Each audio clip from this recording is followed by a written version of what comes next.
everybody, and welcome back to Breaking Points, giving you motorsports coverage beyond the checkered flag. But this isn't the normal podcast, is it? Nope, this is Bailey's Breakdowns, where I'm going to be breaking down the marketing and influence behind NASCAR drivers. Finally, let's get started.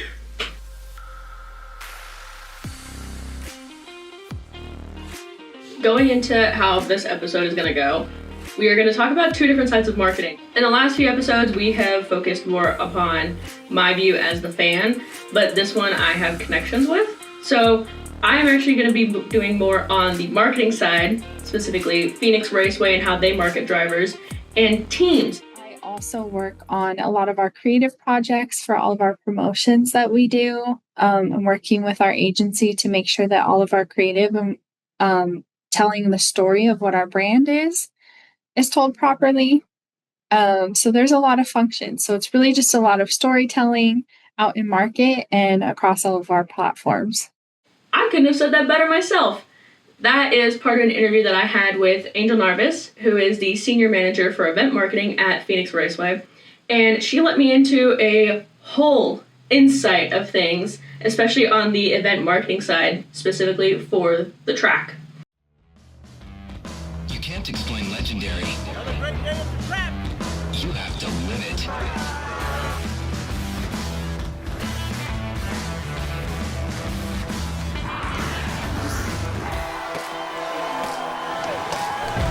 The Subway Fresh Fit 500, March 1st through the 3rd at Zoomtown, USA, Phoenix International Raceway.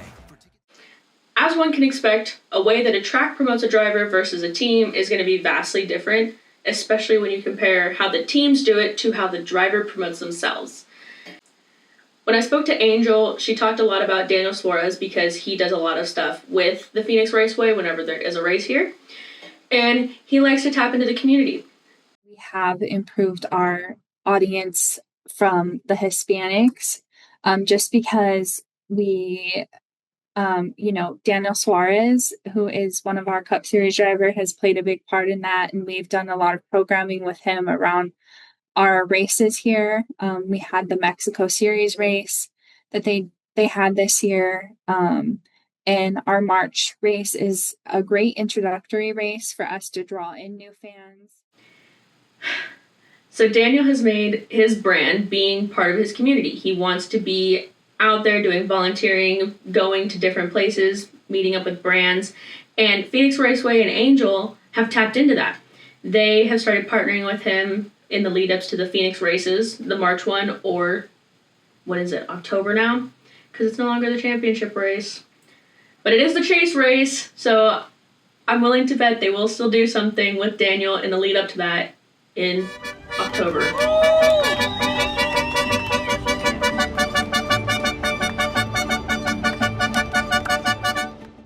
All to say that Phoenix is obviously going to tap into it, but it's even more interesting when the teams can tap into it and use it to their advantage. It's a lot of it has to do with how they build themselves up on social media. Like for Daniel, he has built himself up on this persona of being connected with his community and being willing to go do anything with anyone at any time, essentially. So we sort of lean into that and post recaps of these events that he does. You know what I mean? Just to show that he's out there. He loves to be engaged with his fans and his community, and fans love when drivers want to engage with them. And so them seeing that more often helps build up his brand because people like that. People want their favorite driver to want to talk to them. And so showing kind of that side of him and showing that he's willing to do so, I think gets people excited about him and wanting to come see him more often. And those are the wise words from Paige Johnson, who is one of the social media strategists behind Spire Motorsports. And this is where the teams building upon what the drivers have already created comes into play. So we do merch hauler appearances every weekend, right? And we had that taco. Did you see that? There was a guy in a taco suit. Yeah. And so like posting that sort of thing, showing like he has dedicated, loyal fans. He can be goofy with his fans. His fans can be goofy. You know what I mean? That sort of thing. People typically like to see that sort of stuff. And also playing into like his Mexican background and that sort of thing. So like having him rank World Cup songs, like he loves music and he loves to dance. So playing these songs for him, he's going to dance to it. So that sort of thing. Like just he'll do the goofy TikToks with me. Carson, I don't think likes it as much. He'll do TikToks if I ask him to do them, but Daniel and Michael really play into the goofy TikToks, especially Michael. That's something that we try to play into with him, is his goofier side. He's also a family man, so that sort of helps as well. He's just a super goofy guy. So like he'll just like spaz out at any time, and it's really funny. So just catching those moments on camera, like Michael overstimulating admin when he already knows they're overstimulated, or that sort of thing. If there's one thing that I learned from Paige during this interview, it is that great social media managers don't need to invent these personalities. They can tap into and hone in the personalities that the drivers are already creating and give the audience what they love. There's a reason that the fans follow these drivers for their personalities. And these teams, specifically Spire Motorsports, is learning that the best way to tap into it is to give them what they want. We try to see like what does well with what drivers and kind of what we need to do to uplift another driver. Like, for example, Michael doesn't have as large of a fan base as Daniel and Carson do. So Carson's stuff naturally just always pops off just because people are obsessed with Carson right now. So that stuff, we could do anything. We could put a bag on his head and it would pop off. Like, honestly, leaning into him being on the up has been good for our engagement and kind of marketing him and that sort of thing. So we've kind of leaned into that, as well as his nickname, the Hurricane. Just like playing into him being the bad boy or like that sort of thing is something that does well. And that's kind of like how he builds himself up too. And I actually have a really funny story about this. I could put the quote in here, but I don't want to. I'd rather just summarize it because it was a very lengthy conversation. But I had mentioned that on the announcement post that Michael McDowell and Carson Hocevar had made it to the next round for the in-season tournament, that someone in the comments posted a meme about Michael McDowell, and I might post a picture of it right here. I'll move over so you can see my face when I talk about this. But obviously it's a very funny joke. She and their team saw it and decided to make a collection of memes about Carson Hocevar and Michael McDowell to then post later that day. They saw what the fans were talking about and they ran with it. The best part about that is that the post is very similar to how NFL teams would post meme dumps whenever they won a big game. I've seen that exact same thing, or not those exact memes, but I have seen the same style in different series. Obviously, NFL, if you don't know what that is, National Football League, American football. I saw the Chargers posting about it. And I saw the Cincinnati Bengals. I love how I didn't specify the Chargers. The LA Chargers. The Los Angeles Chargers and the Cincinnati Bengals. I've seen them post similar things. We take inspiration from stick and ball sports. So like the NFL, some of the NFL teams will do meme dumps when they win or something like that, when they win a big game or something. And so we're kind of trying to lean into some of that sort of stuff, and that's kind of how we're trying to expand our audience, if you know what I mean. So rather than just motorsports, just like doing all the same trends as everybody else in the sport, we're trying to kind of expand and see what works for teams in other types of sports, if that makes sense. Spire Motorsports is doing something that not a lot of NASCAR teams are doing. They're listening to their fans, giving them exactly what they want. 2, they're adjusting based on what content is doing well in different sports categories, and they're incorporating it into motorsports. I have not seen a single team doing these kinds of meme dumps that are very similar to NFL, and it's because they want their content team is made up of people who have different types of focuses. And I think that is amazing because you don't want someone to get stuck in tunnel vision. I've obviously had to reflect on this as someone who writes, lives, breathes NASCAR. I need to step back, which is a little difficult. But at the same time, I watch the NFL, I watch MLB, I watch NHL, Currently I'm watching the World Cup. My team is, funny enough, Barcelona. My normal football team is Barcelona. So I was, funny enough, right before recording this, I was watching the Spain game, which Spain won 3-0, my boys.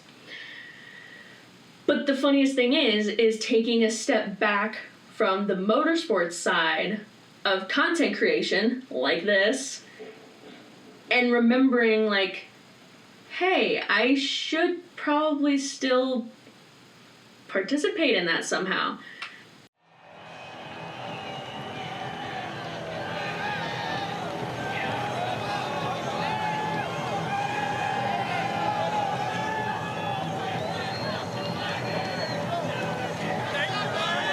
He will capture the flag and pass it off to a young fan. How about that? Jamie. And Ryan Blaney, nothing about today was easy for you. Back to the front multiple times. 49 passes. Your car's starting to roll away here, Ryan. But what a day. Hold on, he's got to stop the car.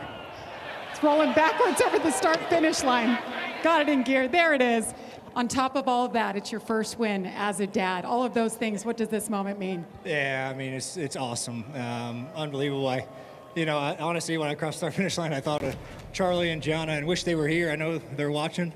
Look forward to seeing y'all tonight. But, it just hits differently. Obviously winning feels great, but going home to my family, my wife, my son, it's even better. So that's just cherry on top. So looking forward to getting home. And thank you, everybody who came out this weekend. Awesome weekend, guys. Hope to do it again soon. Thank you. The next part we're going to talk about is when influence becomes community. And I feel like the best way to talk about this, again, is pulling from my own experiences. I've been to for the purposes of this assignment, because the last times I went to Phoenix Raceway, I was a literal child. But the last 2 races at Phoenix Raceway, as of July 2026, I've been to the last 2. And at both of them, funny enough, Ryan Blaney won both of them. So, little story time for the championship race. I was in the pits, the victory lane pits. If you've been to Raceway, then you know what the pits are. And when I was there, I caught one of Ryan Blaney's hats. He was throwing them into the crowd, and I caught one of them. I have it. I should be wearing it right now. No, I should not wear it because it's a brand hat. And I'm just trying to brand NASCAR right now. So, point is, I caught the hat. And when I went back in March, I was in the pits again. And there was, I'll be honest, everybody knows this, whenever you go to a sporting game, if you catch like the ball or you catch the hat in this case, you give it to the kid. At the championship race, there was no one there because they were all with Kyle Larson because he won the championship. So there was actually not that many people there in the pits at the championship race, but then in the March race, there was a lot. And there was this kid next to me. He was standing like on the stairs trying to shout for Ryan to give him a hat. And I decided, I was like, you know what, I'm going to be that person. And so I like leaned over the railway and I'm like waving my hand. He pointed at me and said, I know you, threw the hat directly at me. It's the fact that Ryan recognized me being the fan in that instance specifically and threw the hat at me. Obviously, I gave it to the kid because I had one, and I was actually, funny enough, I was wearing it at that point. And the kid was so grateful. He was so happy. He ran over to his parents, and he was like showing it off to them. And it's the fact that Ryan Blaney is so connected to his fans in that way that I feel connected to it. It's great. But not a lot of drivers do that. Especially in other series, they don't do that. When I attended the IndyCar race, they didn't really, at least in Victory Lane, they didn't really participate with the fans that much, which could, in theory, be connected to the fact that the IndyCar race was before the O'Reilly's race, and they were on a tighter schedule versus the Cup race. Obviously, it was the main attraction of the weekend, so it was the last race. There was nothing after it. That could be a reason. I don't have a big enough pool to pull from here. So, but it's stories like that that creates the community, and the fact that Ryan Blaney has influenced me to continue to be his fan because, hey, I'm now connected with you. I have your hat. Granted, it's not signed, but I do still have his autograph. Llamas are great, like small livestock. When you bought the house, did you envision the backyard being full of animals? No.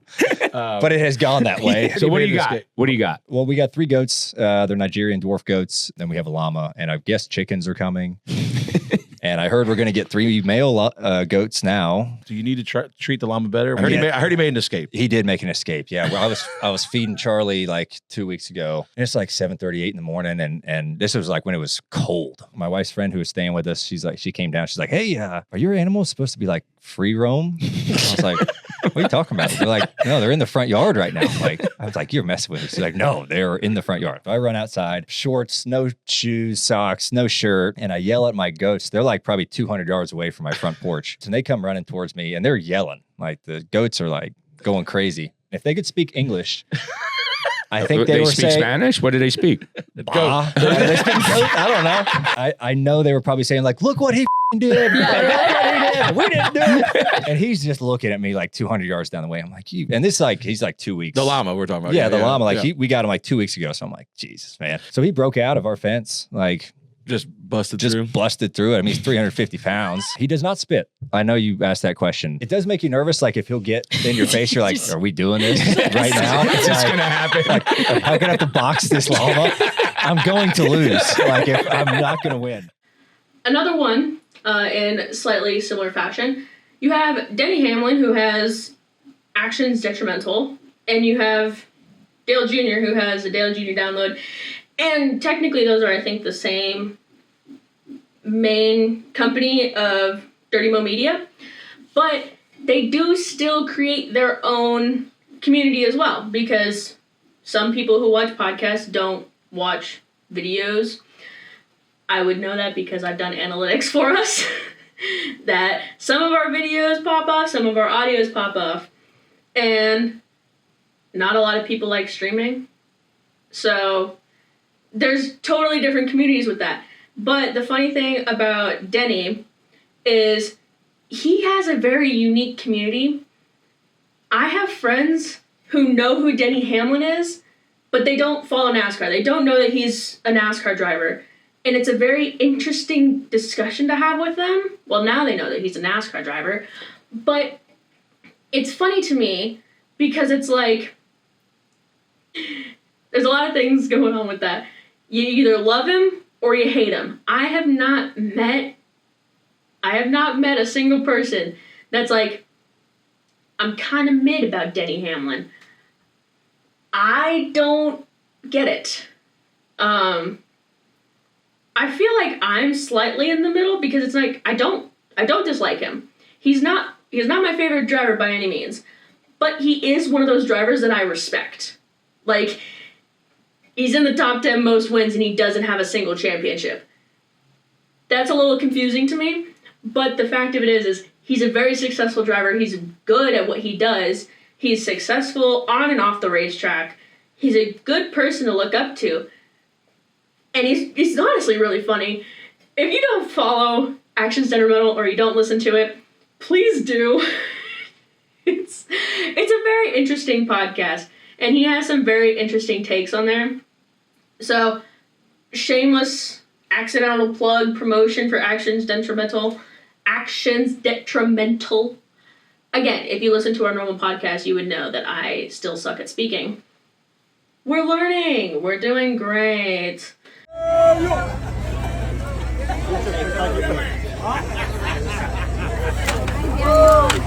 are you?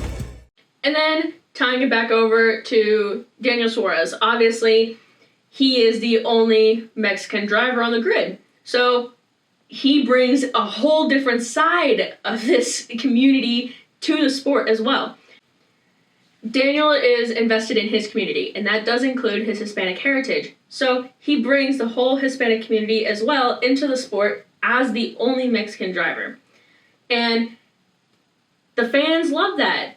Paige mentioned how a couple weeks ago a fan showed up in a taco suit, and Daniel was all over it. They were having so much fun during that little meet and greet. And those are the kinds of communities that he welcomes. He wants to participate in that. It's his heritage, and he likes to connect with that. And Angel has even noticed a rise in ticket sales from the Hispanic community, especially since Daniel's rise from Trackhouse, now through Spire. He's gotten more popularity, and his community is coming to back him up. And that is the type of influence that these drivers have. Dial them up now. All right, Jesse. You going to ignore me this time, or you actually got us this time? I can hear you, unfortunately. Yeah, I thought you'd be excited to talk to me, but Nashville Superspeedway, you put down a really good lap in quality. Now, what can we learn specifically here? It is a common theme across all of these episodes that personality drives fan engagement, and the marketing of how these drivers are presented needs to reflect what kind of audience you want. Do you want overly polished, slightly out of touch drivers? Not going to name any names. Do you want drivers who are so connected to their fans that they are easy to approach? Or do you want to let drivers decide what their brand is and you build around it and you promote around it? I think it'll really depend on what type of marketing scheme. I think it really just depends on how you want to go about it. I personally like the idea of working around drivers, because at the end of the day, I don't want to be in a cookie cutter mold for a team. I wouldn't want someone else to decide what my personality needs to be. I would rather have full control over who I am, and I think that's human instinct, to be fair. I also feel like the way that NASCAR markets their drivers by building on their own personal brands is what makes it authentic. Yes, IndyCar is authentic in its own right, but at the end of the day, you can still very much tell that they are drivers. They're there to do a job. And maybe it's also the grassroots nature of NASCAR. It's usually just people want to drive. It's just the fact that any driver, regardless of age, experience, whatever walk of life they are from, they can all come and have a place in NASCAR. Take ex-Formula One driver Kevin Magnussen. He came and raced in San Diego. And he did pretty good, I'm not going to lie. He did a pretty good job. The post-race, in the conversation he had with Noah Gragson was a little interesting. But I'm not gonna say nothing about that. Who else? We have Frankie Muniz, who is a full-time Truck Series driver. Do you know that name? Yes, you do. Star of Malcolm in the Middle turned NASCAR Truck Series driver. He's here. And he's not doing horrible, I'm not gonna lie. He's doing okay. But that just proves, like, anyone can do this. And it's great. You've also got your drivers like Corey Day, who came from dirt racing. I was about to say came from dirt. No, he came from dirt racing. Just like Christopher Bell, Kyle Larson, Chase Briscoe, some of the biggest names in Cup Series right now. They came from dirt racing. You don't always have to come from road racing like Connor Zilisch did, or Shane Van Gisbergen, or Brent Cruz for that matter. They came from more of the karting and road courses background. Connor and Brent specifically used to be in, I think, international karting. Yeah, they used to do internationals. And they were probably on track to go the formula route and chose NASCAR, which I'm not going to lie, that says a lot. That says a lot about what they perceive Formula One to be. That these, specifically in the case of Connor and Brent, that they chose more oval-based racing when their specific skills are mainly road courses. They chose a series that is primarily ovals over the more exclusive, more luxurious, more competitive Formula One route. Now, this is also coming from someone who does not think Formula One is that competitive. And let me explain. I'm aware that this is the NASCAR episode. Again, during the Formula One episode and the IndyCar episode, I mentioned NASCAR, so therefore let me mention Formula One and IndyCar in this episode as well. But Formula One, it is usually you can guess who wins it. It is whoever the top team is, whoever's the top driver, that's generally who wins it. Like, as of right now, if you're going to bet on a race, you're probably going to bet on Mercedes. That's just how it is, because Mercedes is the dominant engine right now. A couple years ago, you would have bet on Red Bull. And if it was before 2007, you probably would have bet on Ferrari. Sorry, Ferrari fans, stay depressed. But that's my point, is in Formula One, you can basically guess who wins it.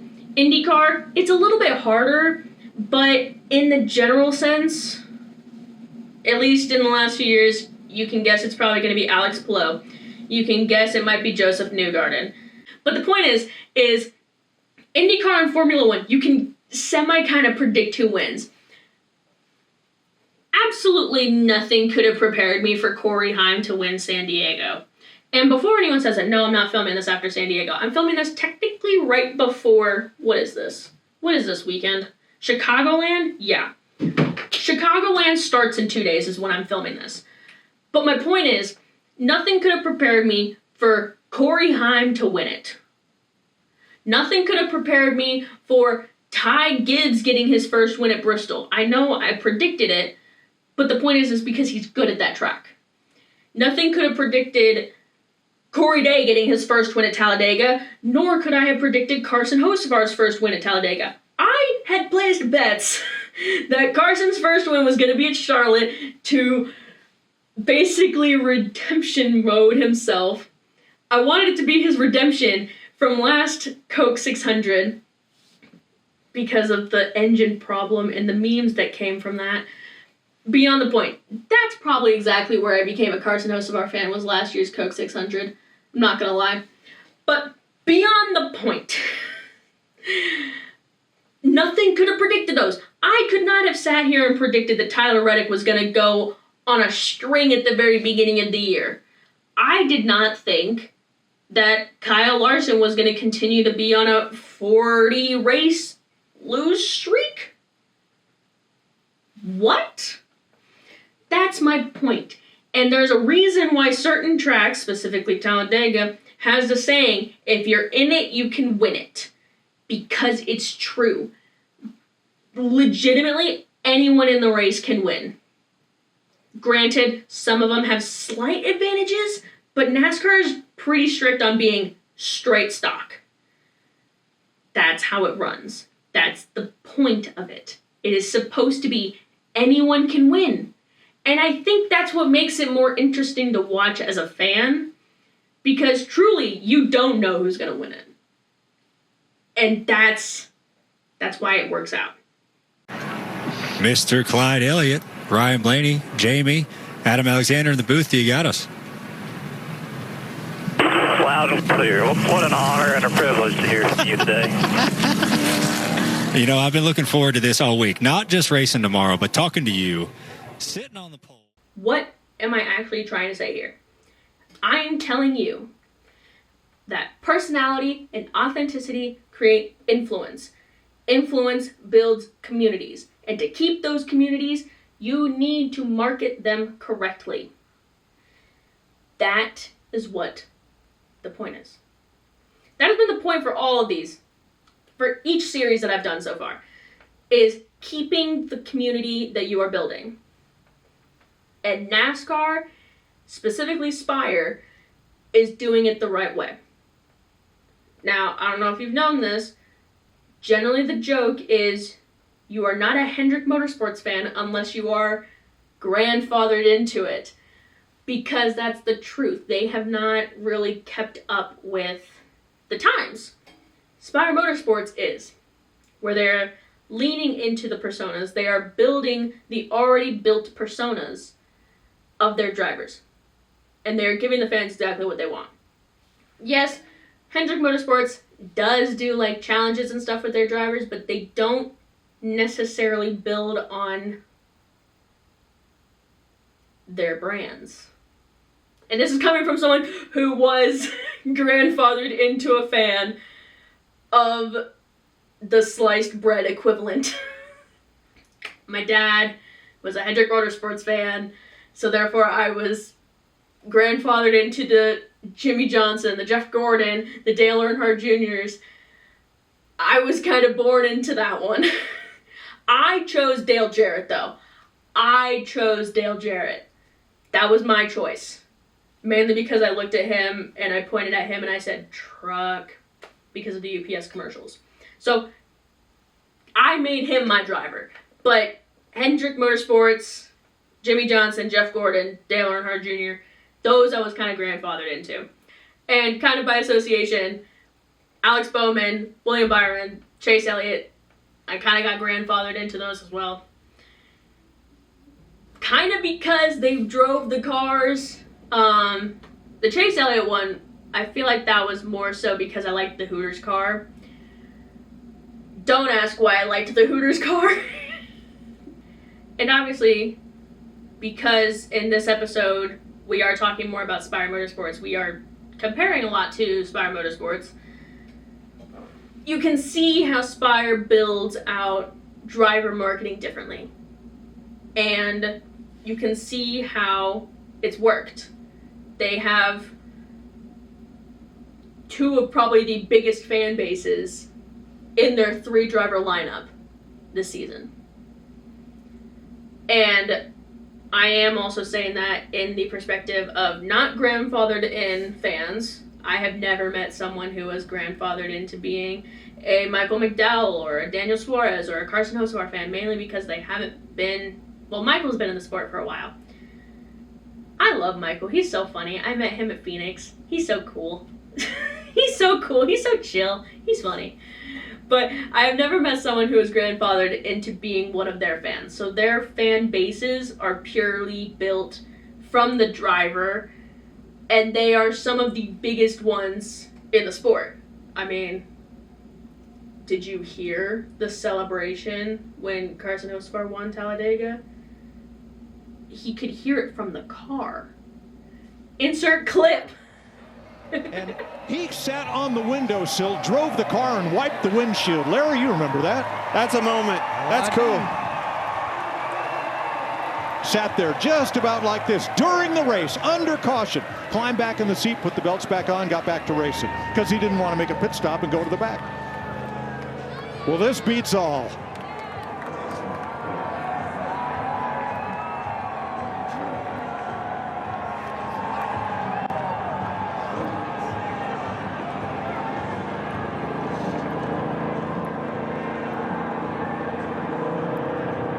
I hope by the time he gets to the start-finish line and our cameraman, he figures out how to stop this. That could be the problem. We couldn't figure out how to get it going. Just shut it off. Do it with the ignition. Yeah, pretty cool.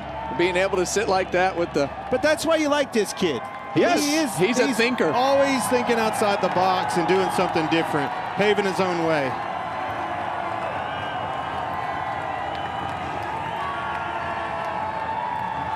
What a way to celebrate.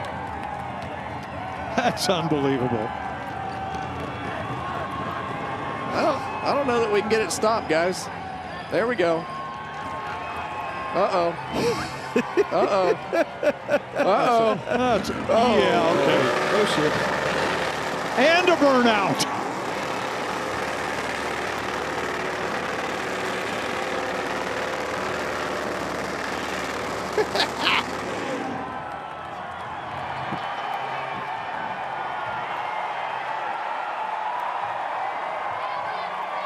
Well, that's a Talladega win right there. Remember where Ricky Bobby went at the end of Talladega Nights? Chili's. Yeah. I'm just so thankful. Thank you. As you're going down the front stretch coming, you can see the checkered flag in sight. What are you thinking? Are you just hoping that you got the run, or what's going through your mind there? I posted on Instagram that I didn't really care we were going to win, and we won. So I'm just so thankful. I knew we were going to win. I really did. Carson Hocevar gets his first career victory at Talladega. So, throughout this 3-part series that I have started so far, which it was originally only planned to be 3, if you have any other series that you would like me to do, please leave it down in the comments. I will try my best to do anything. Or if there's other topics that you want me to deep dive into and break down, please leave it as well. I will do anything. Because I listen to the fans. That's called marketing. I listen to what you guys want and I do it based on what you guys want. But as I've gone through it, I have learned that there's definitely a model that should be implemented on how driver influence should be gone about. So the first step would be personality. How do fans notice you? How do you want them to notice you? Do you want to be known as the funny driver, like Michael McDowell? Do you want to be the community-driven driver, like Daniel Suarez? Do you want to be the legacy driver, like Ryan Blaney, Chase Elliott, Ty Dillon, Austin Dillon, or Ty Gibbs? There's a lot of legacy drivers now that I'm thinking about it. Or do you want to be one of those young guns, like Connor Zilish or Carson Hocevar? How do you want fans to see you? The next step is marketability. How do you want teams and the series as a whole to set you apart? What makes you unique? Because, as I've kind of mentioned, there's a lot of legacy drivers. How do you set yourself apart? Ryan Blaney's a good one. He does a lot of podcasts and he talks about his animals. He's got a llama named Kuzco. I love Kuzco. But that's what makes him unique. That's what he does. And then you have drivers like Chase Elliott who do competitions to design his car for the Atlanta Summer Race. That's what sets some of these drivers apart. There's still a whole bunch of legacy drivers that don't set them apart from each other. I'll be honest, I can't tell you a single thing that sets the Dillons or Gibbs apart. The third step is influence. How are fans going to make those connections? Pulling from those same drivers. Ryan with the hat story. Michael McDowell with the jokes he said during my meet and greet I had with him. Daniel Suarez and going out into the community and being one with them. Or the guy in the taco outfit. Again, connection, influence. Or Carson Hocevar and his streams. How are these drivers connecting with their fans and keeping themselves part of the conversation? And the last is loyalty. What are you doing that's keeping them loyal? I mean, I'm not gonna lie. This kind of goes hand in hand with the influence side and building connections, but it's true.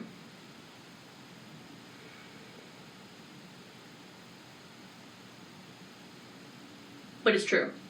When fans have a story to tell with a driver or with a team and they can connect to it, they stay a fan. They buy the merchandise. They go to the races. That's what creates the continuous impact. And that's something that I've learned over the course of all 3 of these episodes. Is that at the end of the day, the goal is to create strong, loyal fans. And some teams get it right, some teams don't. Some series gets it right, some series don't. So call me biased that I, a NASCAR podcast adjacent host for a primarily NASCAR outlet who has only had experience in doing NASCAR related content, thinks that NASCAR has the best funnel for consumers. NASCAR is the closest one, and I feel like NASCAR does it best.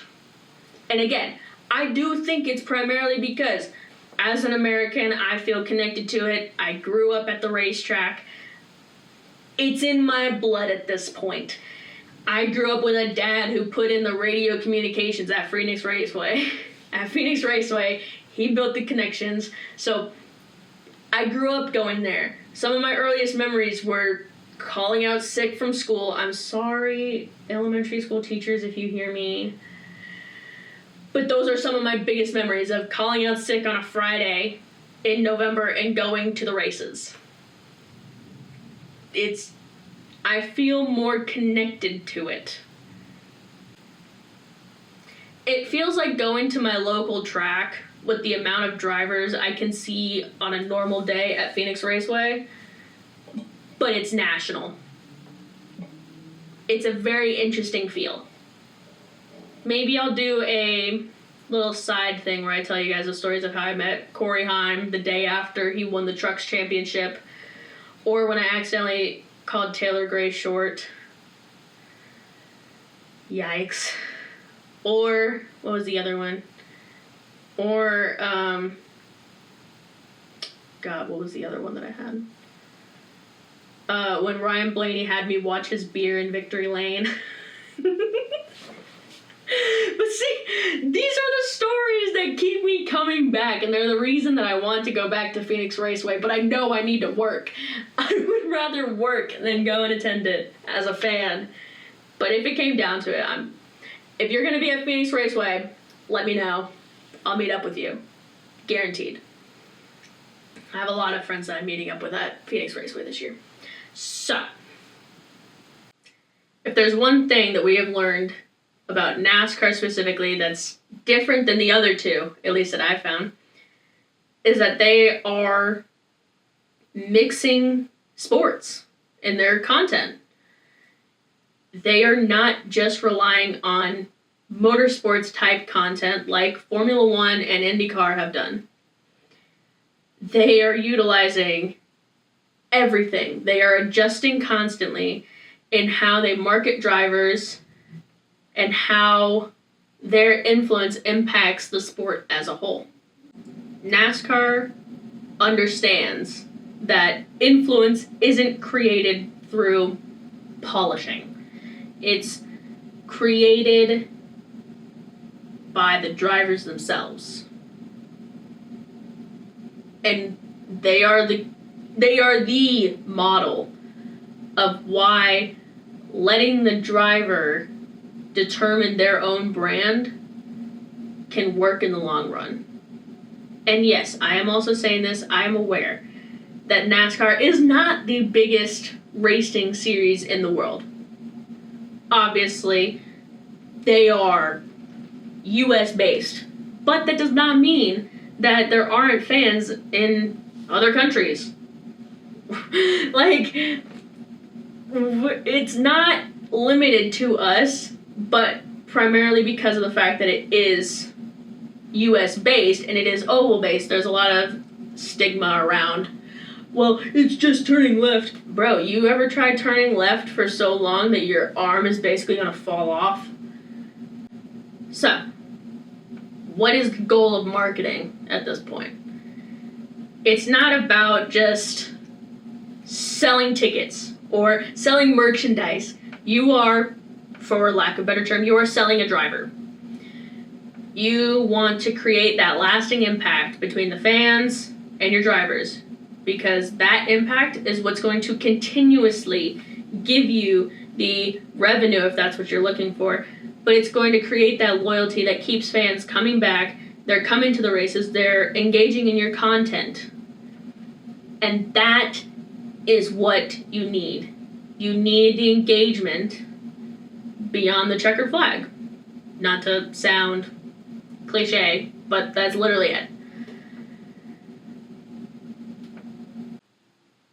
I knew when watching Formula One that those drivers were going to be way more polished because of the stigma of Formula One is the pinnacle of motorsport. Like, obviously, they're going to be more like politicians. That's the only word I can think of right now. They're going to be more like the unobtainable image. IndyCar is kind of like,